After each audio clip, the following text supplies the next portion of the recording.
Porque no os hemos dado a conocer el poder y la venida de nuestro Señor Jesucristo siguiendo fábulas artificiosas, sino como habiendo visto con nuestros propios ojos su majestad. Pues cuando Él recibió de Dios Padre honra y gloria, le fue enviada desde la magnífica gloria una voz que decía: «Este es mi Hijo amado, en el cual tengo complacencia». Bienvenidos a este estudio bíblico. Continuamos con la segunda carta de Pedro y continuamos con el capítulo 1. En semanas anteriores hemos hablado de ser partícipes de la naturaleza divina. Lo puedes encontrar en el versículo 3 hasta el versículo 15. Hoy nos detenemos en la parte final de este capítulo 1, versículo 16 hasta el versículo 21. Testigos presenciales de la gloria de Cristo.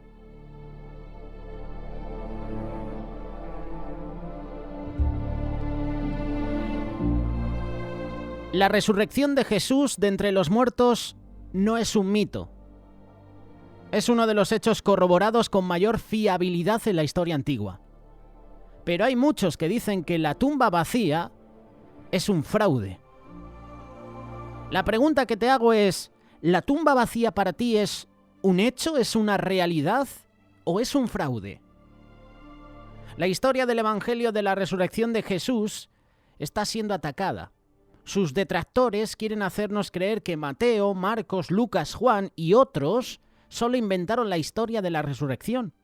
Quieren hacernos creer que Jesús está muerto, que nunca se levantó de la tumba o que en realidad no murió en el Calvario. Ambas nociones son absurdas. Deben descartarse con tanta certeza como otras afirmaciones descabelladas, tales como que Jesús estaba casado en secreto, que Jesús era homosexual o que tenía hijos. Ninguna de esas afirmaciones tiene legitimidad, especialmente en los Estados Unidos, a la luz de las pruebas certificables de lo contrario. ¿Podrían haber sobrevivido las afirmaciones fraudulentas de la resurrección de Jesús si Jesús no hubiera resucitado realmente? Si Jesús realmente regresó de entre los muertos después de varios días, especialmente después de predecir con precisión su propia resurrección, ese sería ciertamente el argumento más persuasivo y digno de mención a favor de las afirmaciones del Nuevo Testamento. Por otro lado, si este hombre, que había sido crucificado brutalmente, no revivió, entonces el cristianismo es el mayor engaño del mundo. Hay que tener en cuenta las realidades históricas. Y este asunto no puede dejarse en conjeturas. Hay hechos históricos a considerar, aunque la ciencia trata de aparcar a Jesús. Quieren quitarlo. Quieren decir que fue una fábula, un mito. El sistema político en autoridad en ese momento, es decir, el gobierno romano, hizo todo lo posible para ocultar las evidencias de que Jesús estaba realmente vivo. A los testigos falsos, ¿recuerdas? Los soldados romanos que custodiaban la tumba, se les dio sumas de dinero para informar que los discípulos de Jesús habían robado el cuerpo de su tumba, según Mateo capítulo 28, versículos del 11 al 15. Esas mentiras siguen hoy en día. Sus mentiras se volvieron ineficaces porque no encontramos evidencia histórica de que su historia haya tenido alguna vez traición entre el público en general. Todos sabían que Jesús había resucitado. Y sobre el tema de la resurrección de Jesús, C.S. Lewis dijo la famosa frase: «Si sucedió fue el evento central en la historia de la tierra». Y todos deberíamos estar de acuerdo. De hecho, si Jesús no hubiera resucitado de entre los muertos, su nacimiento nunca se habría convertido en el punto divisorio del calendario. Antes de Cristo, después de Cristo.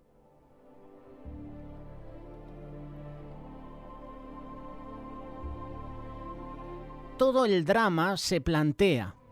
Toda la gente incrédula, atea, se hace la pregunta: ¿por qué miles, incluso más multitudes de personas se permitirían ser asesinadas para defender una mentira, para defender a un farsante, a un impostor?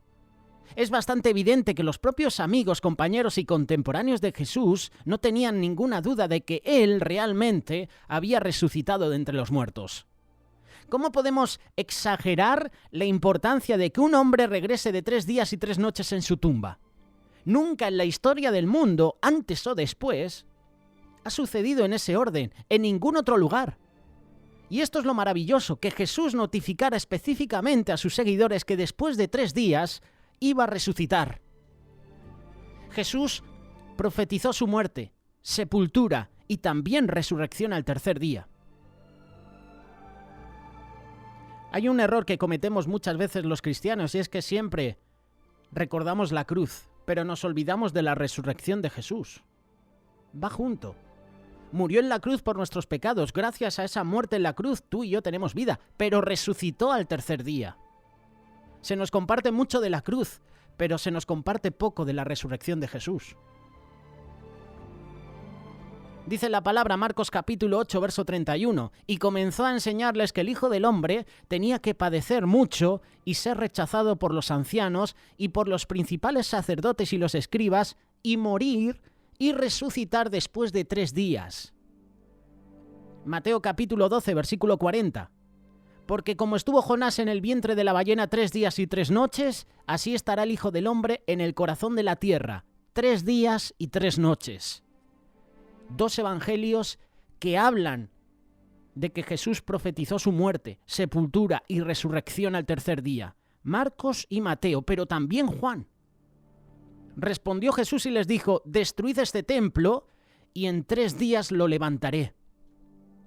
Las profecías de Jesús eran conocidas por todos. Después de su crucifixión, los sumos sacerdotes y fariseos fueron a Pilato pidiendo a los guardias de seguridad que los colocaran en la tumba. ¿Por qué? Es curioso, ¿no? Al día siguiente que siguió al día de la preparación, los principales sacerdotes y los fariseos se reunieron ante Pilato diciendo: Señor, recordamos que el engañador dijo, mientras aún vivía, después de 3 días resucitaré. Mateo 27, versículos 62 y 63. Eso es exactamente lo que pasó. Los guardias de seguridad no pudieron evitarlo. No se trataba de un acontecimiento extraño ni de una reanimación espontánea. Fue un milagro preordenado divinamente. Un componente aún más milagroso es el hecho de que los profetas lo habían estado prediciendo durante siglos. Y entre los miles de millones de personas que han vivido en este planeta, en más de 6.000 años de historia humana, ni una sola persona en la antigüedad logró una hazaña similar. Ninguno de los antiguos está vivo hoy, con la excepción de Jesucristo. Incluso los hombres más ricos, más poderosos de la tierra, no tienen poder para evitar la muerte. Sin excepciones, ninguno de nosotros tenía poder o control sobre nuestro propio nacimiento. Tampoco tenemos el poder de evitar la muerte y la tumba. Este fue uno de los temas que nos compartieron en estos días nuestros invitados en la tertulia. ¿Qué dice la Biblia acerca de la muerte? Tú y yo no tenemos poder para evitar la muerte, la tumba, a menos que estemos vivos cuando Jesús regrese por sus santos vivos. Salomón, por ejemplo, el sabio, el predicador, escribió: porque para el que se une a todos los vivos hay esperanza, porque mejor es un perro vivo que un león muerto. Porque los vivos saben que han de morir, pero los muertos nada saben, ni tienen más recompensa, porque la memoria de ellos se olvida. También su amor, su odio, su envidia han perecido ahora, ni tendrán más parte para siempre en todo lo que se hace debajo del sol. Eclesiastés capítulo 9, versículos de 4 al 6. Jesús profetizó su muerte, su sepultura, pero también su resurrección al tercer día. ¿Qué es más definitivo que la muerte? Vaya pregunta, ¿verdad? En cualquier otro contexto, la muerte de Jesús habría sido su fin, pero Él era Dios encarnado, y eso marcó la diferencia. Los discípulos de Jesús deben haberse horrorizado cuando miraron su cuerpo sin vida colgando allí en la cruz. Día oscuro. Para sus discípulos, los 3 años anteriores en la compañía de Jesús habían sido una experiencia estimulante. Lo vieron realizar innumerables milagros, curaciones. Los ciegos podían ver, los sordos podían oír, los leprosos estaban purificados. Los lisiados podían caminar. Incluso vieron a Jesús resucitar a varios de los muertos. La viuda de Naín con su hijo, por ejemplo. O Lázaro. Menos de una semana antes habían desfilado junto a Jesús por las calles de Jerusalén mientras la gente lo vitoreaba, lo adoraba como su rey Mesías. Pero en una cadena de eventos a la velocidad del rayo que se desarrolló en menos de un día completo fue capturado, encarcelado, juzgado, condenado, brutalmente asesinado. La conmoción y el asombro de estos sucesos deben haber dejado sus mentes adormecidas. Mira a Tomás, el incrédulo. No creía. No creía. Pero aún más impresionante fue la visión real de él, de pie de nuevo, vivo en su presencia, solo 3 días después. Las cosas que vieron, escucharon, informaron al resto del mundo han cambiado todas las mareas de la historia para siempre. Hay evidencias de la resurrección de Jesús. Se cumplieron las profecías antiguas. Pedro, un verdadero testigo ocular, vio y habló con Jesús durante varios días después de su resurrección. Pedro explicó acerca de las profecías del Antiguo Testamento que sabía que se aplicaban a ese milagro cuando predicó a las multitudes en las calles de Jerusalén en el día de Pentecostés. Puedes leerlo en Hechos capítulo 2, versículo 25 en adelante. Jesús estuvo muerto por 3 días y eso fue suficiente para dar una prueba irrefutable de que realmente había expirado. La idea de que él solo pudo haber estado en coma, luego despertó e inmediatamente caminó a lo largo y ancho de la tierra desde Jerusalén hasta Galilea es absurda. Las heridas que Jesús sufrió, sus palizas, los clavos en sus manos, en los pies, ser traspasado con lanza, la pérdida de sangre, lo dejaron muerto durante horas en una cruz. Todos estos hechos argumentan completamente en contra de la ridícula noción de que, de alguna manera, podría haber reanudado un estilo de vida activo sin la intervención divina, sin la intervención milagrosa de Dios. Esto es lo que dicen muchos expertos. Incluso si Jesús hubiera estado en coma, las heridas que sufrió habían sido seguidas por infecciones mortales, fiebres, enfermedades que le habrían impedido caminar de Jerusalén a Galilea o enseñar y ministrar a los cientos de personas que lo vieron. La verdad del asunto es que Jesús cumplió las antiguas profecías y Pedro explicó claramente cómo Jesús cumplió las profecías de David.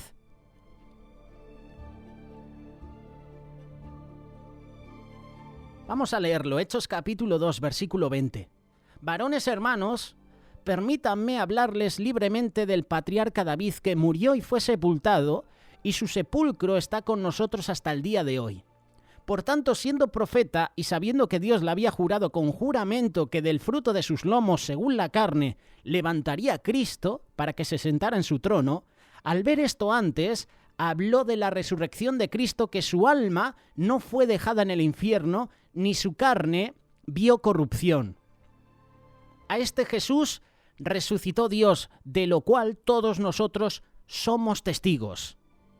Por tanto, exaltado por la diestra de Dios y habiendo recibido del Padre la promesa del Espíritu Santo, ha derramado esto que vosotros veis y oís. Pedro y los apóstoles fueron contundentes. Creían que la muerte sepultada y la resurrección de Jesús era un cumplimiento de la profecía bíblica. Creían que Jesús era el heredero del trono de David como rey de Israel. Y Pedro fue tan convincente que las multitudes le pidieron más instrucciones. Cuando oyeron esto, se compungieron de corazón y dijeron a Pedro y a los demás apóstoles: varones hermanos, ¿qué haremos? ¿Y qué hizo Pedro? Ya sabes lo que hizo. Les dijo: arrepentíos y bautícese cada uno de vosotros en el nombre de Jesús para remisión de los pecados y recibiréis el don del Espíritu Santo. Porque para vosotros es la promesa, y para vuestros hijos y para todos los que están lejos, para cuando el Señor nuestro Dios llamare.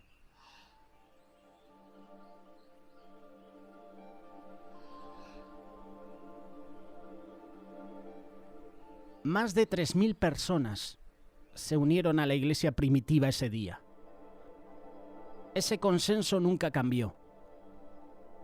Las multitudes nunca contaron negaciones de la resurrección de Jesús. Jesús era como la comidilla de la ciudad. Todos sabían que había resucitado de entre los muertos y ascendido al cielo, y multitudes querían ser llenas del Espíritu Santo.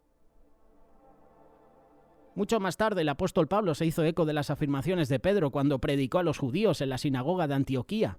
Hechos capítulo 13. Pablo predicó con autoridad, estaba bien educado en las Escrituras acerca de las profecías mesiánicas de David, y Pablo relacionó la muerte, la sepultura y la resurrección de Jesús con esas profecías. Sus argumentos no pudieron ser refutados. La gente estaba tan conmovida que toda la ciudad, judíos y gentiles, llegaron a escuchar a Pablo predicar de Jesús.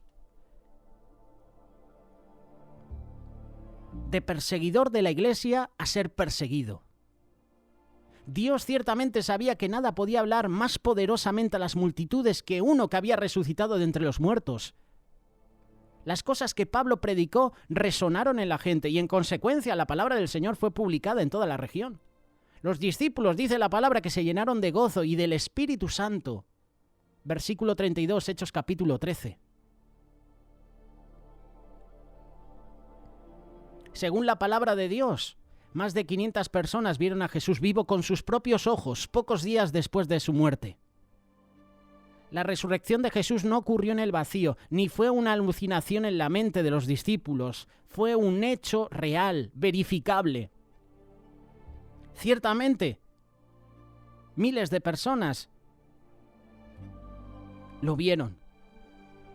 Cientos de personas vieron que Jesús estaba vivo. Pedro lo informó, Pablo reiteró los detalles que rodean el evento en Hechos capítulo 13, verso 31. Lo vamos a leer. Y se le vio muchos días de los que subían con él de Galilea a Jerusalén, que son sus testigos ante el pueblo. Testigos oculares, testigos presenciales también de la tumba vacía. Si combinas todos los detalles que tienes disponibles, Mateo 28, Marcos 16, Lucas 24 y Lucas 20, tú sabes que María Magdalena, María la madre de Santiago, Juana, Salomé, otras mujeres, Pedro y Juan vieron que la tumba estaba vacía y que Jesús había ido. Todos vieron que la piedra había sido quitada, vieron la ropa de la tumba de Jesús en su lugar. 2 ángeles se pararon en la entrada y uno les dijo que les dijeran a los otros discípulos que se encontraran con Jesús en Galilea. María Magdalena realmente vio a Jesús en el huerto esa misma mañana, pero lo confundió con el hortelano, el jardinero. Otros también lo vieron y se postraron, lo adoraron. Fueron testigos presenciales de la tumba vacía. Testigos presenciales de Jesús. 2 de los discípulos se encontraron con Jesús en el camino a Emaús. Lo puedes ver, Marcos 18, verso 12 y Lucas 24, 13. Sus ojos estaban retenidos, impedidos, guardados de darse cuenta de quién era él en realidad. Mientras hablaban y luego comían juntos, sus ojos se abrieron de repente y reconocieron a Jesús. Esa misma noche Jesús apareció en una habitación donde se habían reunido los discípulos. Juan capítulo 20, verso 19. Ante la gran aprensión de los discípulos, Jesús los invitó a inspeccionar sus heridas. Mirad mis manos, mirad mis pies. Soy yo mismo, palpad, ved, porque un espíritu no tiene carne ni huesos, como veis que yo tengo. Y cuando hubo dicho esto, le mostró las manos y los pies. Tomás estuvo ausente en esa reunión, y cuando los hermanos le dijeron que habían visto a Jesús vivo, él no les creyó. Si no veo en sus manos las huellas de los clavos, meto mi dedo en la huella de los clavos y meto mi mano en su costado, no creeré. Juan capítulo 20, verso 25. 8 días después, Jesús apareció nuevamente en la misma habitación donde lo habían visto antes, y esta vez Tomás estaba presente. Jesús se puso en medio y dijo, paz a vosotros. Entonces dijo a Tomás, acerca aquí tu dedo y mira mis manos, y extiende aquí tu mano y métela en mi costado, y no seas incrédulo, sino creyente. Muchas veces nosotros actuamos como Tomás. Necesitamos ver para creer. Pero Jesús dijo, bienaventurados los que no vieron, pero creyeron. Ahí entramos tú y yo. No hemos visto los milagros de Jesús, pero por fe creemos en Él. Pablo proporcionó también un registro adicional. Después de eso se le apareció a más de 500 hermanos a la vez, de los cuales la mayor parte permanece hasta ahora, pero algunos durmieron. Primera carta de Corintios, capítulo 15, versículo 6. Más de 500 testigos presenciales.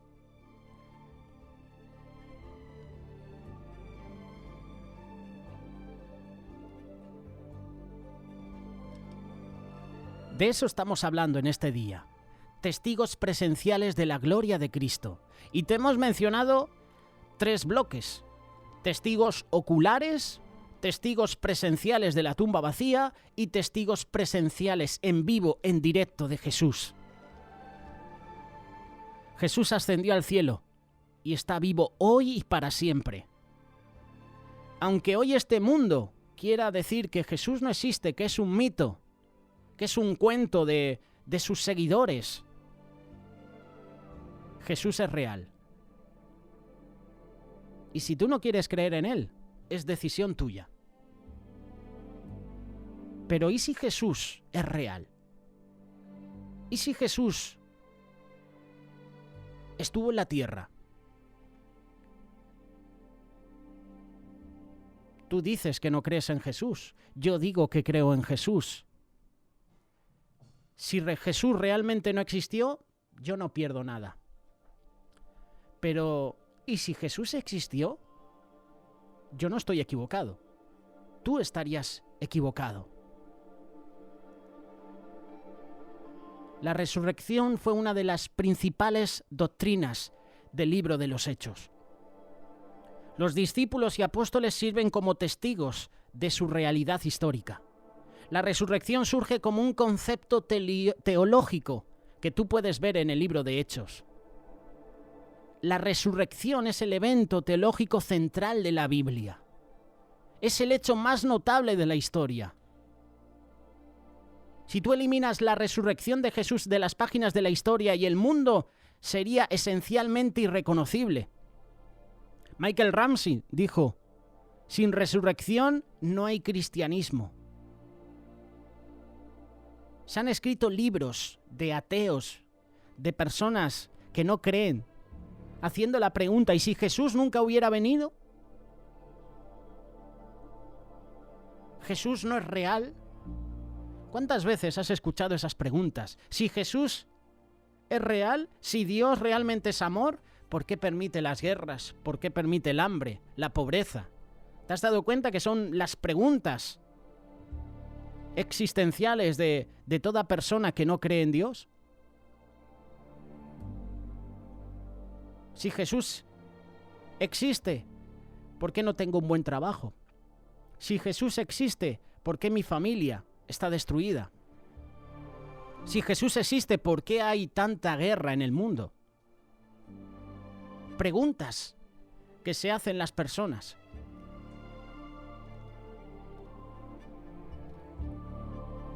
La resurrección demostró que Jesús era quien afirmaban los discípulos.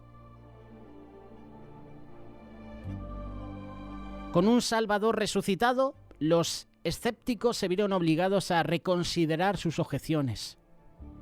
La resurrección, la muerte de Jesús brinda esperanza a todos los creyentes. Nosotros que somos de Cristo tenemos esa gran esperanza de gloria. Los creyentes nacidos de nuevo experimentan primero una resurrección espiritual personal. Pablo testificó ante el gobernador Félix que la razón por la que estaba dispuesto a soportar la oposición del Evangelio es que tenía la esperanza de resucitar de entre los muertos. Resucitamos espiritualmente cuando nacemos de nuevo. Si el espíritu de aquel que lo levantó a Jesús de los muertos mora en vosotros, el que levantó a Cristo de los muertos vivificará también a vuestros cuerpos mortales por su espíritu que mora en vosotros. Romanos capítulo 8, versículo 11. Watchman Nee, que por cierto lo puedes escuchar en el espacio de la Fuente de la Vida, escribió que nuestra vieja historia termina con la cruz. Nuestra nueva historia comienza con la resurrección.